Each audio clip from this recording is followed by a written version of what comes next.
నిన్న తిరుపతి ఈవెంట్కి వెళ్ళాక అక్కడ ఏం జరిగిందంటే డ్యూటీ గిటీ చేసుకుని ఈవెంట్కి వెళ్ళే టయానికి రాత్రి 8:30 అయిపోయింది. నేను వెళ్ళి చూస్తే దారి పొడుక్కున బ్యానర్లు అయితే కట్టేస్తున్నారు. ప్రతి బ్యానర్ లో నా ఫోటో అయితే ఉంది. ఇతను కూడా ఒక గెస్ట్ గా వస్తున్నాడు అని. అయితే మామూలుగా ఏంటంటే పెద్ద పెద్ద సెలబ్రిటీలు ఎట్లా వస్తారు, కార్లలో వస్తారు, డైరెక్ట్ గా వెళ్ళిపోతారు స్టేజ్ దగ్గరికి. మనకు అంత సీన్ లేదు కాబట్టి నా ఫ్రెండ్స్ వేసుకుని గుంపుగా నార్మల్ గా వెళ్ళిపోయినా. నేనేంటంటే నార్మల్ గా పోదామని చెప్పి నాకు ఇచ్చిన టికెట్లన్నీ నా ఫ్రెండ్స్ కి ఇచ్చేసి నేను నార్మల్ గా గుంపులో ఎంటర్ అయినా. ఫస్ట్ గేట్ లో ఎవరు బాబు నువ్వు అన్నారు. అన్న నా పేరు సురేష్ అన్న, నేను ఒక గెస్ట్ గా వచ్చానన్నా ఇక్కడికి అన్న. అవన్నీ కాదు బాబు, ఆ సార్తో మాట్లాడు అన్నారు. సరేలే అని చెప్పి ఆ సార్తో మాట్లాడి ఏదో రిక్వెస్ట్ చేసుకుని లోపలికి ఎంటర్ అయ్యి తర్వాత ఇంకా 2 స్టేజ్లు చెకింగ్ చేస్తున్నారు. ఆ విషయం నాకు తెలియదు. సరే ప్రతిదానికి ఆ ఈవెంట్ వాళ్ళకి ఎందుకు ఫోన్ చేయడం అని చెప్పి నార్మల్ గా ఎంటర్ అయినా. 2వ గేట్ లో బ్యాండ్ వేస్తున్నారు. అన్న నాకు బ్యాండ్ వేయనా అన్న. ఏ బాబు టికెట్ చూపి ఫస్ట్ అన్నారు. అన్న టికెట్ లేదు, ఇట్లా నా పేరు సురేష్ గురు అన్న, నేను ఇట్లా గెస్ట్ గా వచ్చినాను, ప్లీజ్ అన్న బ్యాండ్ వేయన్నా. ప్రతి ఓడి పేరు ఇటు పేరు చెప్పుకొని ఫస్ట్ టికెట్ ది అన్నాడు.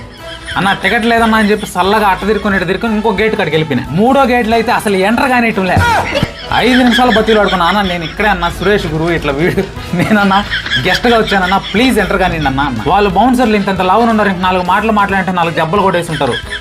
సరే బతులాడితే ఇంక వాళ్ళకైనా ఫోన్ చేద్దాం అనుకునే టైంలో ఈ బౌన్సర్లందరికీ ఒక హెడ్ మేడం ఉంది. ఆవిడ వచ్చి నన్ను చూసి, సార్ మీరేంటి సార్ ఇక్కడ, మీకోసం మేము వెయిట్ చేస్తున్నాం అని చెప్పి ఆ పక్క ఒక లేడీ ఈ పక్క ఒక లేడీ చేతులు పట్టుకొని అక్కడి నుంచి తీసుకెళ్లినారే. అక్కడి నుంచి పెద్ద సెలబ్రిటీ లెవెల్ లోపలికి ఎంట్రీ తీసుకుపోయినారు. డైరెక్ట్ గా గెస్టుల దగ్గర తీసుకుపోయి అందరిని పరిచయం చేసి ప్రశాంతంగా కూర్చోబెట్టేసినారు. ఈవెంట్ కి అయితే చాలా మంది గెస్టులు వచ్చినారు. అక్కడి నుంచి ఏ రెస్పెక్ట్ తగ్గలేదు, విత్ బౌన్సర్లు కూడా ఇచ్చినారు నాకు. తర్వాత ఈవెంట్ అంతా సాగుతున్న టైంలో నన్ను స్టేజ్ మీద పిలిచారు. తల్లి స్టేజ్ ఎక్కిన తర్వాత ఈవెంట్ హెడ్ యోగేష్ అన్న నా గురించి పలానా సురేష్ గురు అని చెప్పి అంతా చెప్పినాడు. సురేష్ గురు అనగానే కొంతమందికి తెలుసు కాబట్టి అన్నారు, కానీ కొంతమంది మాత్రం ఎవరై బొగడగాడు అడ్డంగా నిలబడుకున్నాడు అనుకుంటారేమో. ఆ టైంలో స్పెషల్ గా మన మీద ఒక ఏవి పడిందయ్యా. అప్పుడు వెలిగింది మన వాళ్ళకి బల్బు, ఓహో ఓడేనా ఈడు అని. అక్కడి నుంచి మామూలు అరుపులు మామూలు విజలు కదయ్యా. ఆ ఏవి అవగానే బెస్ట్ సోషల్ మీడియా ఎంటర్టైనర్ గా నాకు అవార్డు కూడా ఇచ్చారు. నా జీవితంలో ఇలాంటివి ఇంకేమన్నా సాధిస్తానో లేదో తెలియదు, కానీ నా లైఫ్ లోనే ఇది ఫస్ట్ అవార్డు తీసుకోవడం. అంటే కొంతమంది అనుకోవచ్చు ఇదేదో పెద్ద నంది అవార్డు లాగా ఫీల్ అయిపోతున్నాడని. నా చిన్న జీవితానికి ఇదే పెద్ద అవార్డు లాగా అనిపించిందండి నాకు. అలా అవార్డు తీసుకుని స్టేజ్ దిగి కిందకి రాగానే ఇందాక నన్ను ఆపేసిన బౌన్సర్సే వచ్చి సారీ సార్ గుర్తుపట్టలేకపోయామని చెప్పి ఫోటోలు తీసుకుని పోయారు. సర్లే ఉదయాన్నే డ్యూటీకి వెళ్ళాలని చెప్పి బయలుదేరేశాను. అక్కడి నుంచి అడుగు కూడా పెట్టలేని పరిస్థితిలో ఫోటోలు అయితే తీసుకున్నారు మన వాళ్ళంతా కూడా.